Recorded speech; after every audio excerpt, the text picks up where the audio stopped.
Welcome students. आज हम पढ़ते हैं आपकी जो वास्तविक संख्याओं का चैप्टर है दूसरा, उसमें अपरिमेय संख्या सिद्ध करना। Under root 2, under root 3, under root 5, under root 6, under root 7, एक ऐसी अंडरूट में संख्या जिसका वर्गमूल हम ज्ञात करें तो वो पूरा पूरा नहीं आए, पॉइंटों में आए, वो एक अपरिमेय संख्या होती है। वैसे हम पहले पढ़ चुके हैं अपरिमेय संख्या के बारे में, फिर भी थोड़ा सा नॉलेज कि परिमेय और अपरिमेय संख्या में क्या अंतर होता है, कैसे हम परिभाषा के अनुसार उनको बता सकते हैं कि ये परिमेय संख्या या अपरिमेय संख्या है। किसी भी संख्या को परिमेय संख्या कहने के लिए 3 प्रतिबंध आवश्यक है।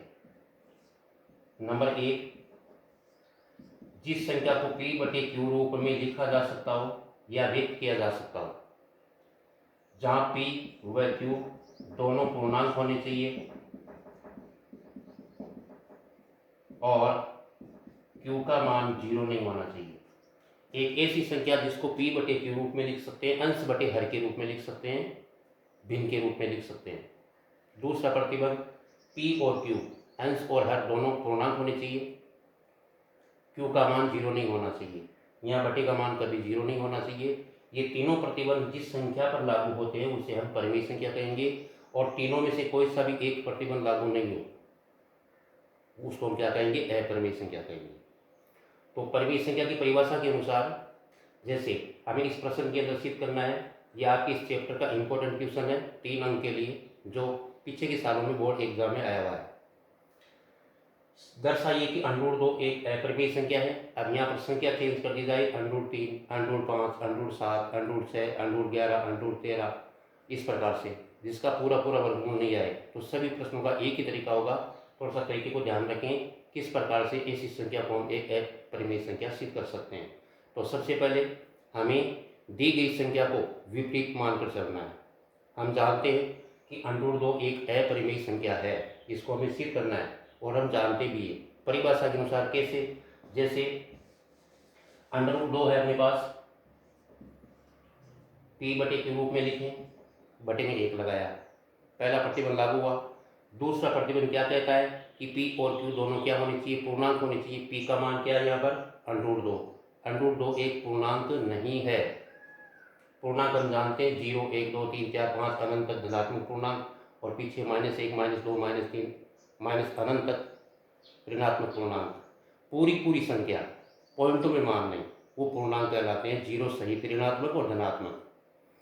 तो यहाँ पर अंडरूट 2 एक पूर्णांक नहीं है, अंश एक पूर्णांक नहीं है, इसलिए इसे हम परिभाषा के अनुसार अंडरूट 2 को एक अपरिमेय संख्या कहेंगे, और अंडरूट 2 एक अपरिमेय संख्या है।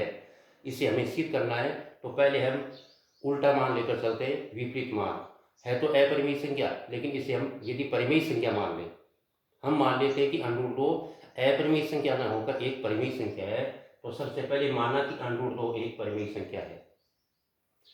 अब जब ये परिमेय संख्या है तो इसको हम P/Q रूप में लिख सकते हैं परिभाषा के अनुसार, और P/Q रूप में लिख सकते हैं तो P और Q दोनों क्या होंगे, पूर्णांक होंगे, और Q का मान 0 नहीं होगा। तीनों प्रतिबंध इस पर लागू होंगे। जब ये क्या मानी हमने, परिमेय संख्या मानी, परिमेय संख्या मानी तो इस पर तीनों प्रतिबंध लागू होते हैं। इसको परिभाषा के अनुसार हमें लिखना है।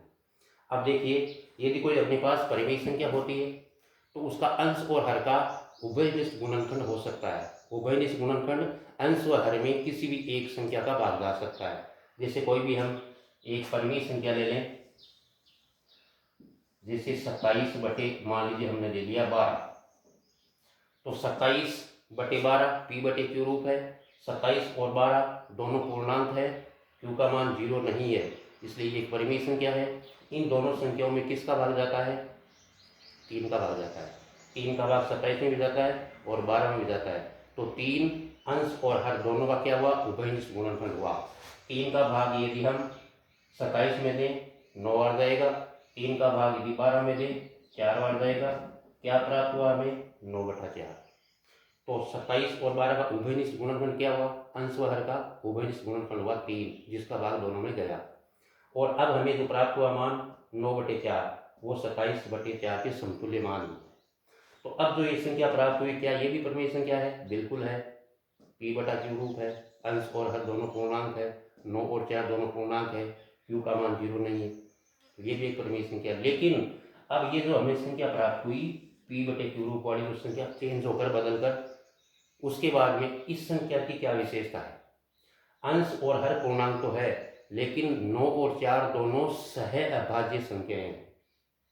सह अभाज्य संख्या किसे कहते हैं, दो या दो से अधिक ऐसी संख्याएं जिनमें किसी एक संख्या का भाग नहीं जाए, अंश और हर दोनों में किसी एक संख्या का भाग नहीं जाए, कम से कम दो ऐसी संख्याएं अभाज्य संख्या, असह अभाज्य संख्या कहलाती है। दो हो सकती है, दो से अधिक हो सकती है। तो 9 और 4 दोनों में किसी एक संख्या का भाग नहीं जाता, एक को छोड़कर, एक का तो जाता ही सब में। तो 9 और 4 दोनों क्या हो गई, सह अभाज्य संख्या हो गई। सह अभाज्य क्यों हो गई, क्योंकि इनके अंदर अब किसी एक संख्या का भाग नहीं जाता। तो ऐसे ही जैसे यहाँ पर उभयनिष्ठ गुणनखंड क्या हुआ, 3 का भाग दिया हमने पी और क्यू में, अंश और हर में, तो हमें ये नई संख्या प्राप्त हो गई। और नई संख्या प्राप्त हुई, उसके अंदर अंश और हर दोनों जो मान प्राप्त हुई वो कौन सी संख्या है, सह अभाज्य संख्या है। उन दोनों में अब किसी संख्या का भाग नहीं जाता। तो मान लिया हमने √2 को पी बटे क्यू रूप में लिखा, तो हो सकता है पी और क्यू का कोई उभयनिष्ठ गुणनखंड हो। तो माना कि पी व क्यू का कोई उभयनिष्ठ गुणनखंड मान लेते हैं हम आर, जैसे कि यहाँ पर 3 है, 3 से अंश और हर कटा, वैसे यहाँ पर 3 का आर का भाग जाता है, किसमें, पी और क्यू में। जब पी और क्यू में आर का भाग दिया हमने, तो पी और क्यू में आर का भाग देने के बाद हमें ए बटे बी प्राप्त होता है। जैसे अपने पास पी बटे क्यू रूप था किसका, √2 का, √2 को हमने पी बटे क्यू रूप में लिखा। अब पी और क्यू को हमने किससे काटा, आर से। जैसे 27 और 12 किससे काटा था, 3 से। वैसे हो सकता है कि पी और क्यू का कोई उभयनिष्ठ गुणनखंड हो जिससे ये कटे, जिसमें भाग जाए। तो मान लिया कि आर इसका उभयनिष्ठ गुणनखंड है, आर से पी और क्यू कटने के बाद अब मान लीजिए ए बटे बी प्राप्त हो गया। जैसे 27 बटे 12, 3 से कटा, ऊपर आया 9, बटे में आया 4, तो प्राप्त हुआ हमें 9 बटे 4। तो ये 9 बटे 4 जो प्राप्त हुआ, मान लीजिए अब ए बटा बी प्राप्त हुआ पी और क्यू को आर से काटने के बाद। तो 9 बटे 4 क्या है, सह अभाज्य संख्या है। अब इन दोनों संख्याओं में किसी एक संख्या का भाग नहीं जाता, तो ए बटा बी क्या है, अब सह अभाज्य संख्याएं हैं। ए और बी में अब किसी संख्या का भाग नहीं जाएगा। हमने बड़ी से बड़ी संख्या से इन दोनों काट लिया, इनके उभयनिष्ठ गुणनखंड से इन दोनों में भाग दे लिया, और जो प्राप्त हुआ उसके अंदर ऊपर अंश और बटे में हर है, ये सह अभाज्य संख्याएं दोनों। अब इनमें किसी संख्या का भाग नहीं जाता। चलिए पी बटे क्यू रूप में लिखा था √2 को, पी और क्यू आर से कटा, क्या प्राप्त हुआ, ए बटा बी। तो अपने पास में मान प्राप्त हो गया, √2 के बटे में 1 लगा दें, ए बटा बी प्राप्त हो गया। अब हम इस √2 का अंडरूट हटाना चाहते हैं, तो हम जानते हैं किसी भी संख्या का अंडरूट हटाने के लिए उसका वर्ग कीजिए। वर्ग का मतलब उस संख्या को उसी संख्या से गुणा कीजिए। जब हम किसी भी संख्या को अंडरूट में उसी संख्या से गुणा करते हैं तो उसका अंडरूट हट जाता है।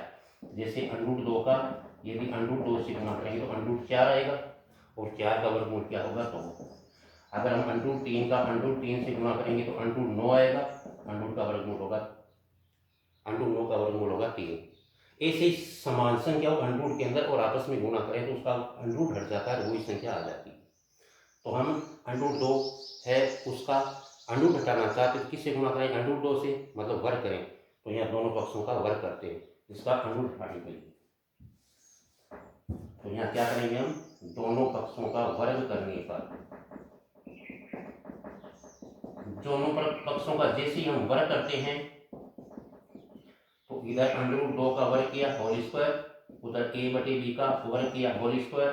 √2 का वर्ग करने पर √2 का √2 से गुणा होकर क्या मान आ जाएगा अपने पास, 2, और इधर वर्ग करने पर मान आ गया a² बटे b²। अब 2 के बटे में 1 लगाएं, वज्र गुणा कराएं तो ये मान क्या बन जाएगा, 2b², और सामने मान क्या बन जाएगा, a² का 1 से गुणा a²। अब ये दो नियमानुसार बटे में जाएगा, तो b² बराबर क्या आ गया, a² बटा 2 आ गया। अब ये मान क्या कहता है, देखिए इस मान को क्या कह सकते हैं कि b का भाग जाता है a² में। a² 2 से भाजित है। a² एक पूर्ण वर्ग संख्या है, जिस मान की घात सम संख्या में हो वो एक पूर्ण वर्ग संख्या होती है, उसका वर्गमूल आधी घात हो जाएगी। तो a की घात 2 सम संख्या में है, a² पूर्ण वर्ग संख्या है, इसका हम वर्गमूल ज्ञात करें क्या आएगा, a। तो एक छोटी सी चीज़ देखिए, जिससे मान लीजिए एक संख्या ले 81। 81 एक पूर्ण वर्ग संख्या है, क्योंकि 81 का वर्गमूल हम जानते हैं 9 होता है। और कोई एक ऐसी संख्या है जिसका 81 में भाग जाए, जैसे 9 का भाग 81 में कितनी बार जाता है? 9 में। अब ध्यान से समझना, इस 9 का 81 का वर्गमूल कितना हुआ? 9। तो अब जो 81 का वर्गमूल 9 होता है, तो क्या उसमें 9 का भाग नहीं जाता है। तो किसी पूर्ण वर्ग संख्या में यदि किसी एक संख्या का भाग जाता है, तो उस संख्या के वर्गमूल में भी उस संख्या का भाग जाएगा। जैसे और संख्या ले लीजिए आप, पूर्ण वर्ग संख्या है 100, और 100 के अंदर मान लीजिए हम 20 का भाग देते हैं, तो भाग जाएगा अपने पास 5 बार। अब 100 का वर्गमूल कितना हुआ? 10। तो क्या 10 में 20 का भाग नहीं जाएगा? बिल्कुल जाएगा। पूरा नहीं जाएगा तो पॉइंटों में जाएगा, लेकिन भागफल अवश्य आएगा, 0.5 आ जाएगा। इस प्रकार से यदि कोई पूर्ण वर्ग संख्या होती है, तो यदि किसी पूर्ण वर्ग संख्या होती है, तो उसमें किसी एक संख्या का भाग जाता है, तो उस पूर्ण वर्ग संख्या के वर्गमूल में भी उस संख्या का भाग जाएगा। तो यहाँ ये मान कहता है कि ए स्क्वायर एक पूर्ण वर्ग संख्या में 2 का भाग जाता है, तो इस ए स्क्वायर का वर्गमूल क्या हुआ? ए। तो ए में भी 2 का भाग जाएगा। तो यहाँ पर हम क्या लिख सकते हैं? आगे तरीका ध्यान रखें इसका लिखने का, क्योंकि ए स्क्वायर किससे भाजित है? 2 से भाजित है या विभाजित है, इसलिए ए स्क्वायर का वर्गमूल क्या होगा? ए भी 2 से भाजित होगा या विभाजित होगा। अतः ए में 2 का भाग जाता है। एक चीज हमने सिद्ध कर ली यहाँ पर कि ए है वो 2 से भाजित है, ए के अंदर 2 का भाग जाएगा। अब देखिए यहाँ जो हमने मान छोड़ा था, ये नीचे, यहाँ ये जो ऊपर ए आया अपने पास ए स्क्वायर वाला मान में, इस ए को एक तीसरे चर के रूप में मान लेते हैं हम कि ये जो ए आया यहाँ पर, इसको इस बटे वाली संख्या के अनुसार मानना है। अगर हम तीसरा चर सी ले लें और 2c मान लें, तीसरा चर के रूप में गुणा में ये संख्या लेनी है जो बटे में, अगर इस ए को हम 2c मान लें, तो ये मान आगे क्या बन जाएगा? लेफ्ट हैंड साइड में अपने पास क्या है? B square. तो बराबर में ए के स्थान पर हम क्या लेंगे? 2c। यहाँ ए के स्थान पर 2c लिखेंगे और ऊपर इसका स्क्वायर लगा देंगे। ये ए स्क्वायर का मान है। ए को हमने 2c माना, तो ए के स्थान पर 2c लगाया, उसका वर्ग लगाया, और बटे में क्या अपने पास 2। तो ये मान क्या बन जाएगा वर्ग खोलने पर? 4c स्क्वायर बटा 2, और 2 से ये 4 कटेगा 2 बार, तो बी स्क्वायर बराबर क्या आ गया? 2c square. 2 से 4 2 बार कट गया, 2c स्क्वायर। या इसको हम क्या लिख सकते हैं? सी स्क्वायर बराबर बी स्क्वायर बटा 2। जब 2c स्क्वायर को इधर लिखें, बी स्क्वायर को उधर लिखें, तो ये सी स्क्वायर के गुना वाला 2 इस बी स्क्वायर के बटे में आएगा। तो इसको हम क्या कह सकते हैं कि 2 इसमें बटे आया, तो सी स्क्वायर बराबर क्या हो गया? बी स्क्वायर बटा 2। अब देखिए ठीक वैसे एक मान और आ गया अपने पास, सी स्क्वायर बराबर बी स्क्वायर बटा 2। बी स्क्वायर एक पूर्ण वर्ग संख्या है जिसमें 2 का भाग जाता है, तो क्या बी में भी 2 का भाग जाएगा? अभी हमने सिद्ध किया था, पूर्ण वर्ग संख्या में किसी संख्या का भाग जाता है तो उसके वर्गमूल में भी उस संख्या का भाग जाएगा। तो यहाँ पर हम क्या कह सकते हैं कि बी स्क्वायर 2 से भाजित है। ये जो लाइन लिखी ऐसे कैसे हम लिखेंगे, इसका पीडीएफ आपको अलग से भेज दिया जाएगा, क्योंकि बी स्क्वायर 2 से क्या है? भाजित है, मतलब बी स्क्वायर में 2 का भाग जाता है, इसलिए बी स्क्वायर का वर्गमूल क्या हुआ? बी 2 से क्या होगा? भाजित होगा। अतः बी में 2 का भाग जाता है। इसका मतलब क्या हुआ? पहले ने क्या सिद्ध किया था कि ए में 2 का भाग जाता है, और यहाँ क्या सिद्ध कर दिया कि बी में 2 का भाग जाता है। तो ए और बी दोनों में एक समान संख्या का भाग गया। किसका गया? 2 का। जब दोनों संख्याओं में किसी एक समान संख्या का भाग गया, तो अब बताइए ए और बी कौन सी संख्या हुई, सह अभाज्य संख्या हुई या सहभाज्य संख्या हुई, सहभाज्य संख्या हो गई। यदि कम से कम दो संख्याएं या दो से अधिक संख्याओं में किसी एक संख्या का भाग जाता है तो वो सहभाज्य संख्या कहलाती है, और कम से कम दो या दो से अधिक ऐसी संख्याएं जिसके अंदर किसी एक अन्य संख्या का भाग नहीं जाए वो क्या कहलाती है, सहअभाज्य संख्याएं। तो यहाँ पर हमें क्या प्राप्त हुआ, क्योंकि ए तथा बी दोनों में दो का भाग जाता है, इसलिए ए व बी सहभाज्य संख्याएं हैं। कौन सी संख्याएं हैं, सहभाज्य संख्याएं हैं। और पहले देखिए यहाँ पर हमने क्या लिखा था कि ए व बी पूर्णांक है और सहअभाज्य संख्याएं हैं, क्योंकि हमने इसको पी और क्यू को यहाँ पर किससे काटा था, आर से। आर से काटने के बाद में अपने पास में ए बटे बी प्राप्त हुआ था, वहाँ जो आपको एक उदाहरण बताया था 27/12 वाला, 9/4 प्राप्त हुआ था, उनमें किसी संख्या का भाग नहीं जाता। ठीक उसी प्रकार से यहाँ पर देखिए दोनों के अंदर ए और बी में दो का भाग गया, दो का भाग गया तो ए और बी दोनों क्या हो गई, सहभाज्य संख्या हो गई। और यहाँ पर हमने लिखा था सहभाज्य, तो ये हमें देखिए एक विरोधाभास प्राप्त होता है। यहाँ हमने कहा था कि दोनों संख्याएं सहभाज्य संख्या हैं और यहाँ पर हमें प्राप्त हुआ है कि दोनों सहभाज्य संख्याएं हैं, तो उल्टा मान प्राप्त हो रहा है। ये उल्टा मान प्राप्त क्यों हो रहा है कि √2 एक कौन सी संख्या है, अपरिमेय संख्या है, लेकिन हमने क्या माना इसको, एक परिमेय संख्या माना, इसलिए एक दूसरा मान हमें उल्टा मान प्राप्त हो गई। तो यहाँ पर हम क्या कहेंगे, अब आगे किस प्रकार से लिख सकते हैं, ये जो मान प्राप्त हुआ है ए और बी का, क्या सहभाज्य संख्या आना, ये किस कारण से हुआ, ये जो हमने माना था ना, हमने जो कल्पना की, ये अपनी कल्पना ही गलत है।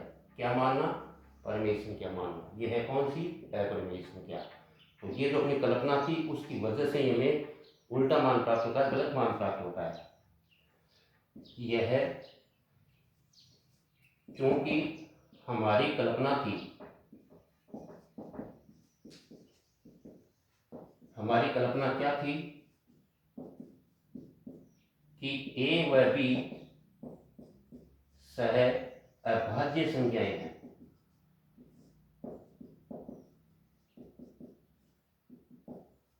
यहाँ पर कल्पना में सहभाज्य संख्या माना था और हमें मान प्राप्त किया हुआ ए व बी सहभाज्य संख्याएं। ये किस कारण से प्राप्त हुआ, यह हमारी गलत कल्पना का परिणाम है।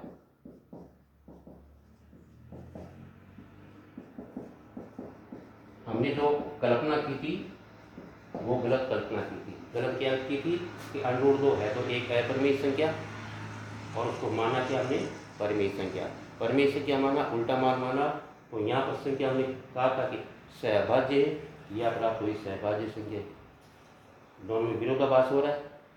अतः हम क्या कर देंगे, माना तो हमने इसको क्या था, परिमेय, लेकिन उल्टा मान प्राप्त होने की वजह से उल्टा मान प्राप्त हुआ तो उसको क्या कहेंगे, परिमेय न करके क्या कहेंगे, अपरिमेय संख्या। अतः √2 एक क्या है, अपरिमेय संख्या है। इस प्रकार से हम √2, √3, √5, √7, √11 जिसका पूरा वर्गमूल नहीं आए उसको एक अपरिमेय संख्या सिद्ध कर सकते हैं। इस तरीके को आपको अच्छे से ध्यान रखना है और रफ के अंदर प्रैक्टिस करनी है। इसका अलग से एक लिखित रूप में PDF मैं आपको सेंड कर दूंगा। Okay, thanks.